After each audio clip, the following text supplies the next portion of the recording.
Chào mừng các bạn đến với kênh Mạnh Hà SolidWorks. Bài hôm nay gấp thép U hai góc không trên cùng mặt phẳng.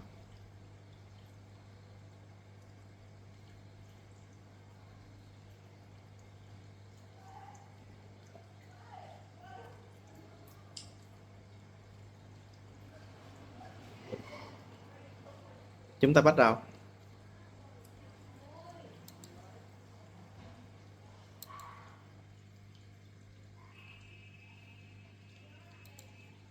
Bước 1. Tạo một sketch 3D.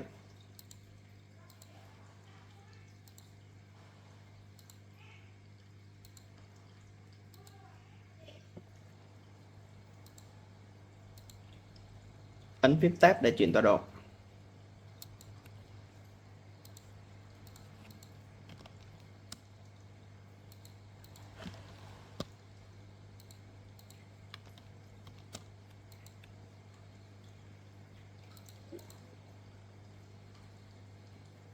Bước số 2. Tạo thép U. Chọn tab Webman.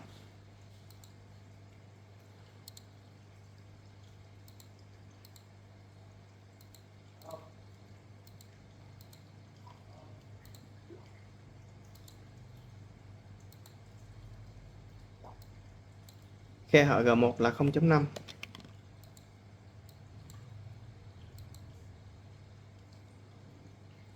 Chỉnh sửa lại kích thước của thép U.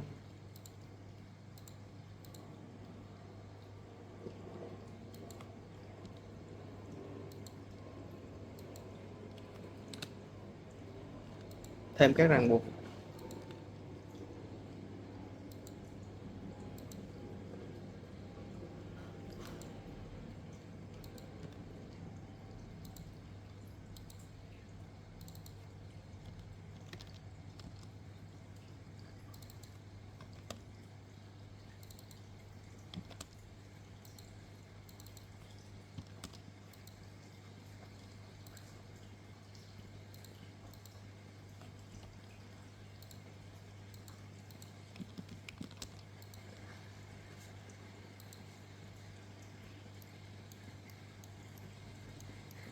Bước số 3. Tạo sheet metal. Tạo sketch trên mặt phẳng này.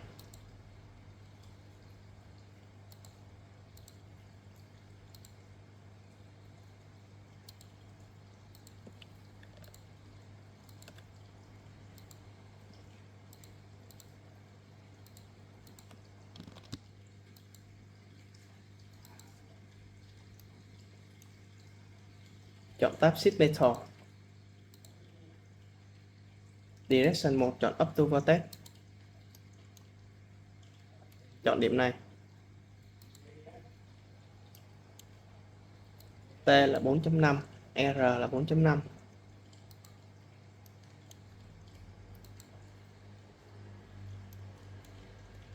Làm tương tự với góc bên này. Tạo sketch mặt phẳng này.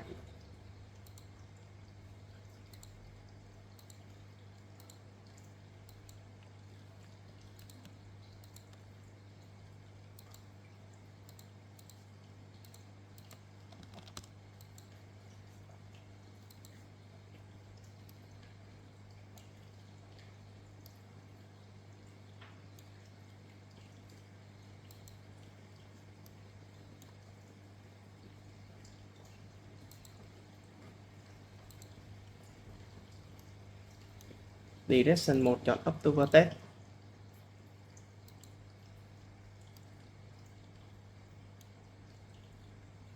Độ dày của cánh là 5 ly. Chúng ta sẽ sửa lại. Bấm có T là 5 và R là 5.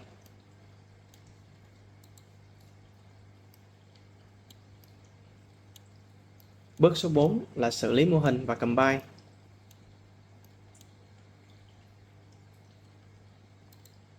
Cắt phần thép U dư. Tạo sketch trên mặt phẳng này. Sử dụng lệnh convert. Chuyển các nét này thành nét đích. Offset 0.5 mm.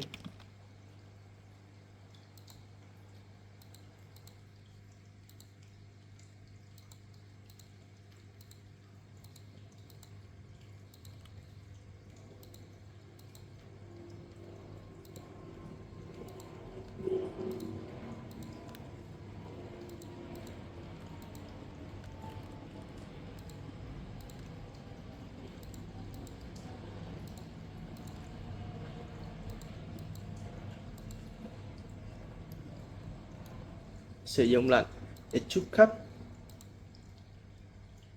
Direction 1 chọn Tone, chọn thép ô. Làm tương tự với góc bên này,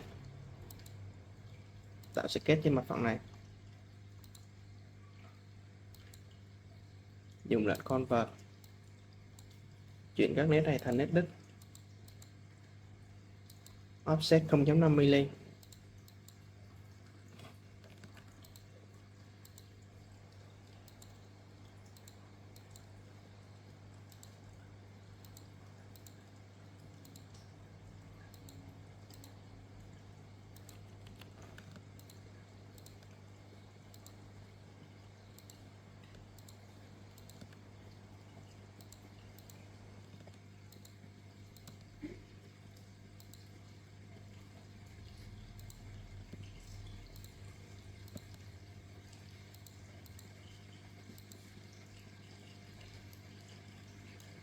Sử dụng lệnh Extrude Cut. Direction 1 là Tone, chọn thép ô.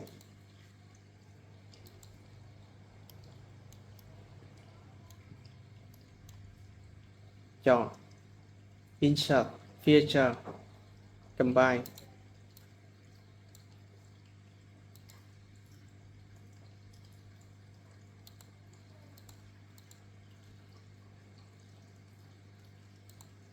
Chạy phẳng và kiểm tra. Mô hình chúng ta đang bị lỗi, không có chạy được. Mình đã mất gần 1 tuần để tìm ra được nguyên nhân và cách xử lý. Các bạn cho mình xin một like để ủng hộ tinh thần của mình nhé. Và cách sửa chúng ta sẽ như sau.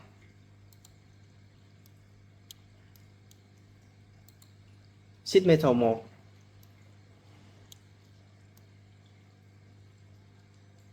không được chạm vào cái mặt phẳng này, phần trên này, nên chúng ta sẽ sửa lại cái mặt phẳng của Sheet Metal 1.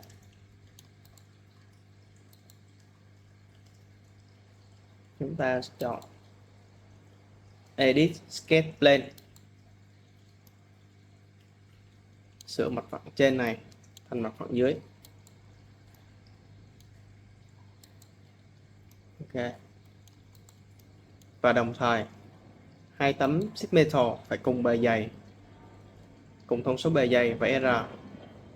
Chúng ta sẽ sửa lại tấm thứ hai, cho về kích thước mặc định, bỏ tích chọn này.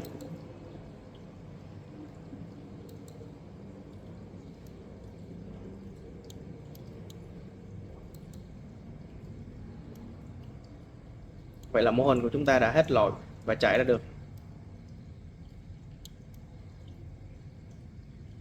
Rồi, tiếp theo chúng ta sẽ xử lý mô hình chạy.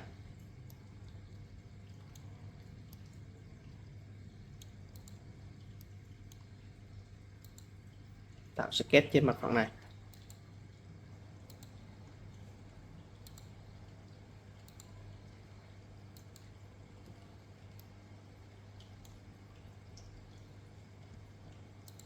Dùng lệnh Extrude.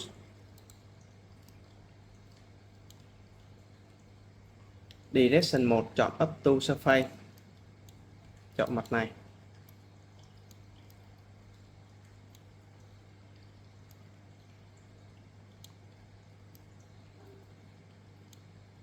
Xin lỗi, mình sửa lại sketch.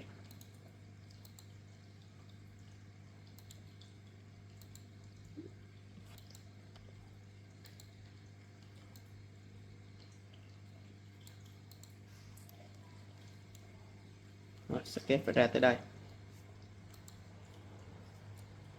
Dùng là Extrude. Direction 1 chọn Up to Surface, chọn mặt dưới này.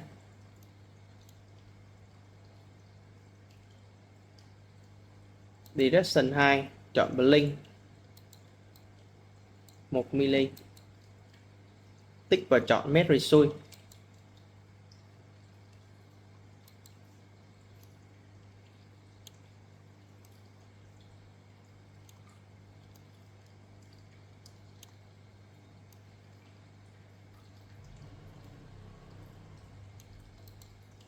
Tương tự, tạo sketch trên mặt phẳng này.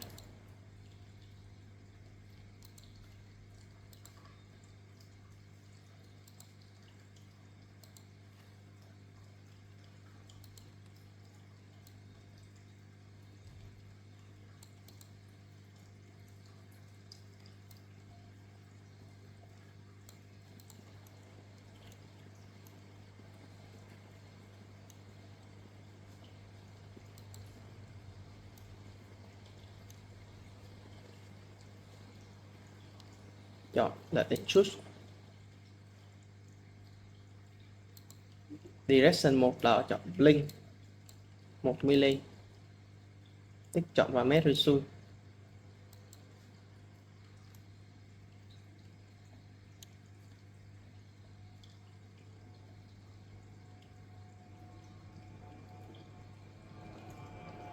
Tạo sketch trên mặt phẳng này. Cắt bỏ những phần dư. Sử dụng lệnh Convert.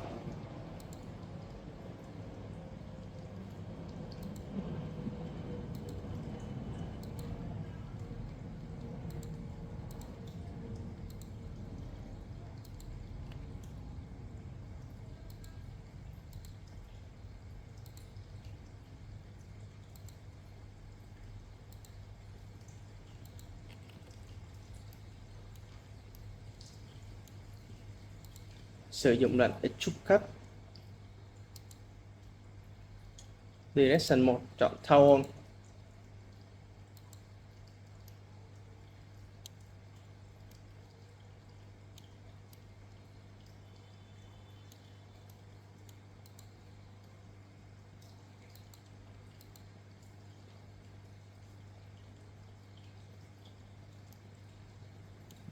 Vậy là mô hình của chúng ta đã hoàn thành. Bước cuối cùng, lưu file step và mô phỏng cắt.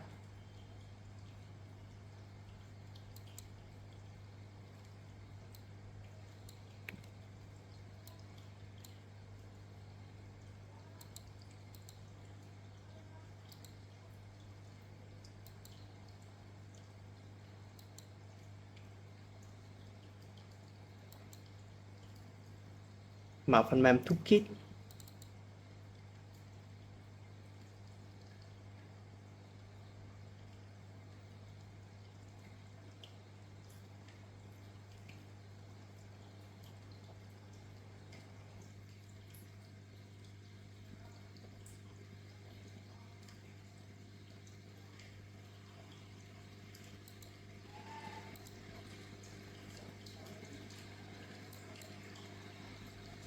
Mở file step vừa lưu.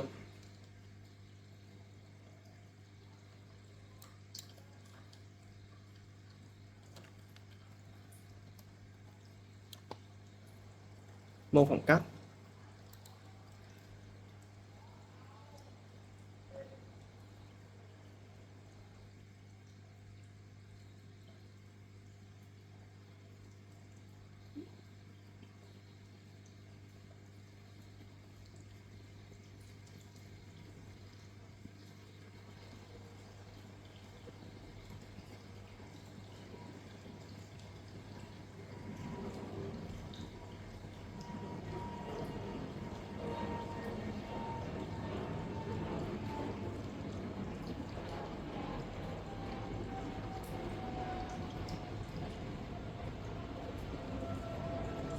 Chọn số lượng là 2 và Save Phôi.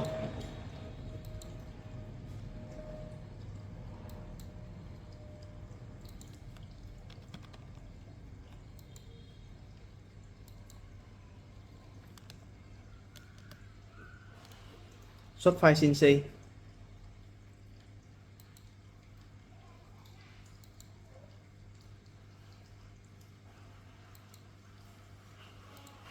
Đây là file CNC. Cảm ơn các bạn đã theo dõi hết video của mình. Các bạn nhớ nhấn like, nhấn đăng ký kênh để theo dõi bài học mới nhất. Đồng thời chia sẻ video này tới mọi người nhé. Tạm biệt và hẹn gặp lại.